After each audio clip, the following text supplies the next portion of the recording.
بسم اللہ الرحمن الرحیم۔ میرے تمام دیکھنے سننے والے بہن بھائیوں کو السلام علیکم۔ میں بیسیکلی پاکستانی ہوں اور 31 سال سے مسقط میں مقیم ہوں۔ مجھے میرے وطن سے بہت محبت ہے۔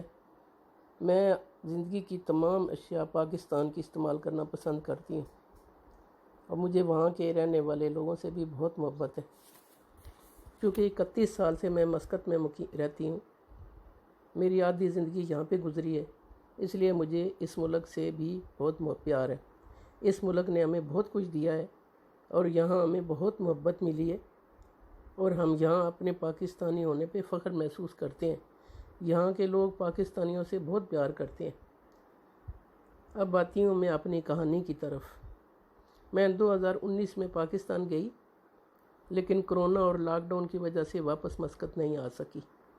میرے شوہر مسقط میں مقیم تھے۔ میرے شوہر کو کمر میں اکثر تکلیف رہتی تھی۔ مجھے پاکستان میں ایک شخص کے بارے میں پتہ چلا کہ وہ کمر درد کا علاج کرتا ہے اور انسان بالکل ٹھیک ہو جاتا ہے۔ میں نے اپنے شوہر سے فون پہ رابطہ کیا اور انہیں پاکستان آنے کے لیے کہا۔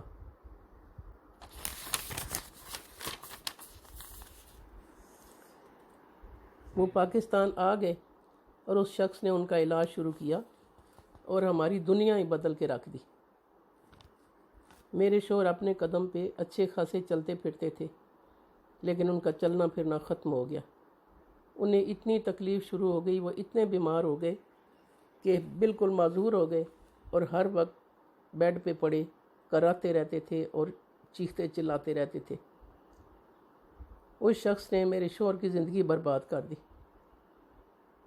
اس شخص کا نام ذوالقرنین ہے، وہ ملتان کا رہنے والا ہے۔ وہ شخص بہت بڑا فراڈیا ہے اور اگر کسی شخص کو اس نے اپنے فراڈ میں یا چکر میں لیا ہوا ہے تو اسے جوتے مار کر گھر سے نکال دیں۔ وہ شخص بے حد ظالم ہے۔ اس شخص نے میرے شوہر کی زندگی تباہ کر دی۔ اس کے بعد وہ شخص ہمیں کبھی ملا نہیں اور ہماری مجبوری یہ تھی کہ ہماری چھٹی ختم ہو گئی تھی اور ہمیں واپس پاکستان مسقط آنا تھا۔ اور مسقط میں کیونکہ مسقط میں میرے شوہر کا کاروبار ہے، اس لیے ہم نے واپس مسقط جانے کی تیاری کر لی۔ اور میرے شوہر ویل چیئر پہ سفر کرتے ہیں۔ آگے میرے پیارے وطن کی دوسری کہانی سنیں، جو ایئرپورٹ پہ پی آئی اے کے عملے نے ہمارے ساتھ سلوک کیا۔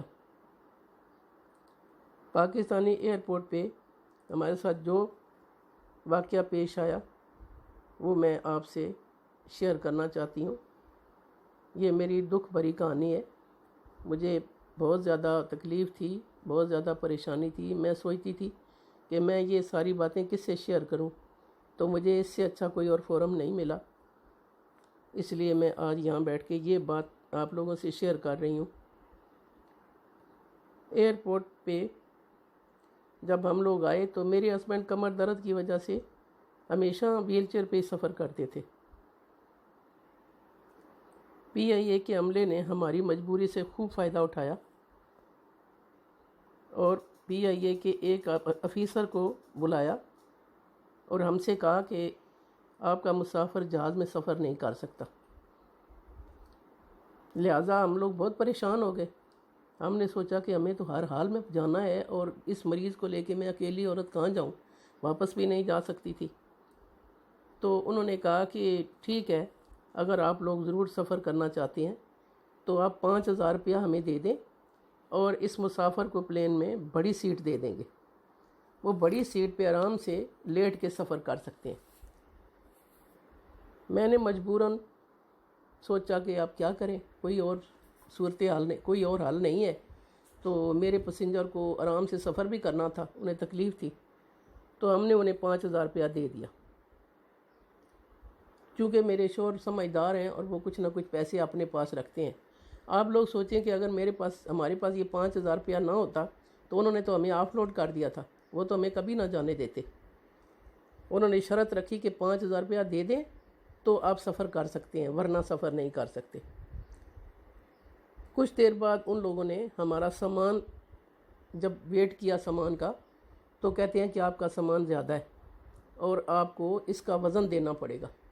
حالانکہ ہمارا سامان زیادہ نہیں تھا بلکہ کم تھا، ہمیں 31 سال ہو گئے سفر کرتے ہوئے، اور ہمیں پتہ ہے کہ کتنا سامان الاؤ ہے، کتنا سامان ہم لے کے جا سکتے ہیں۔ تو اس کے باوجود انہوں نے ہم سے پہلے بولے 7,000 روپیہ آپ کو دینا پڑے گا، پھر کہتے ہیں چلیں آپ 3,000 روپیہ دے دیں۔ ہم لوگ بہت زیادہ پریشان ہو گئے۔ مجھے تو معلوم تھا کہ ہمارے پاس پیسے نہیں ہیں، اگر یہ 3,000 روپیہ ہم نہ دیتے تو انہوں نے پھر بھی ہمیں آف لوڈ کر دینا تھا۔ میرے شوہر نے اپنے سامان ادھر ادھر بیگ وغیرہ میں ہاتھ مارا تو 3,000 روپیہ نکل آیا۔ انہوں نے انہیں 3,000 روپیہ دے دیا۔ اب مشکل سے ہماری وہاں سے جان چھوٹی اور پلین میں بیٹھے تو میں نے پورے پلین میں کھڑے ہو کے نظر ماری، پورے پلین میں ایک بھی سیٹ بڑی نہیں تھی، تمام سیٹیں ایک سائز کی تھی اور ایک ہی شکل کی تھی۔ میں دیکھ کے حیران ہو گئی کہ یہاں کون سی بڑی سیٹ ہے جس کا انہوں نے ہم سے 5,000 روپیہ لیا ہے۔ بہت زیادہ پریشانی ہوئی دیکھ کے کہ یہ اتنا بڑا جھوٹ، اتنا بڑا دھوکہ، اور ایک ایسے مریض کے ساتھ جو کہ خود مجبور ہے، پریشان ہے، اس کا سفر کرنا بھی ضروری ہے، اور وہ اس حالت میں کیا کرے گا، کہاں سے؟ اگر ہمارے پاس پیسے نہ ہوتے تو ہم تو رل گئے تھے وہاں پہ پاکستان میں ایئرپورٹ پہ، ہم رل گئے تھے۔ PIA کے بدنام ہونے کا اور ناکام ہونے کی بہت سی وجوہات ہیں، لیکن اس قسم کی چھوٹی چھوٹی وجوہات خاص اہمیت رکھتی ہیں۔ ہمارے ساتھ جو کچھ ہوا ہمیں تو وہی پتہ ہے، اور بھی لوگوں کے ساتھ بہت کچھ ہوتا ہوگا۔ اب PIA سے پہلے ہی میں سفر کرنا پسند نہیں کرتی تھی کیونکہ وہ ہمیشہ پریشان کرتے ہیں، لیکن اب مزید نفرت ہو گئی ہے۔ PIA کا ادارہ تباہ کرنے میں ان آفیسرز کا بہت بڑا ہاتھ ہے، اور پیسنجرز کو اتنا پریشان کرتے ہیں کہ دوبارہ بندہ PIA پہ سفر کرنے کا سوچ بھی نہیں سکتا۔ لہٰذا ہم لوگ مجبوراً PIA پہ سفر کر رہے تھے۔ اب یہ اس ملک کی، پاکستان کی ایک بہت بڑی PIA جو ہے بہت بڑا ادارہ ہے، لیکن ان لوگوں نے اس ادارے کو برباد کر دیا ہے۔ ان کے دل میں بالکل رحم نہیں ہے، یہ ترس نہیں کرتے کسی پہ بھی، چاہے کوئی مر رہا ہے تو بھی کہتے ہیں اس کو اٹھا کے باہر پھینک دو۔ تو ہمیں اتنی پریشانی ہوئی کہ ہم یہاں مسقط پہنچنے تک اسی صدمے میں رہے کہ ان لوگوں نے ہمارے ساتھ بجائے اچھا سلوک کرنے کے ہمیں کتنا پریشان کیا ہے۔ اللہ جانتا ہے ان کی جگہ پہ کوئی اور فلائٹ ہوتی، کوئی اور ملک کی فلائٹ ہوتی تو ہمارے اوپر رحم کرتے، ہماری مدد کرتے، ہمیں اچھے طریقے سے اپنے منزل پہ پہنچاتے، لیکن ان لوگوں کے دل میں رحم نہیں ہے، اور یہ پاکستان کے اس ادارے کو تباہ کرنے میں ان لوگوں کا بہت بڑا ہاتھ ہے۔ مجھے یہ بات بتانے کے لیے میں بہت سوچتی تھی کہ میں کس سے شیئر کروں، مجھے بہت دکھ ہوا۔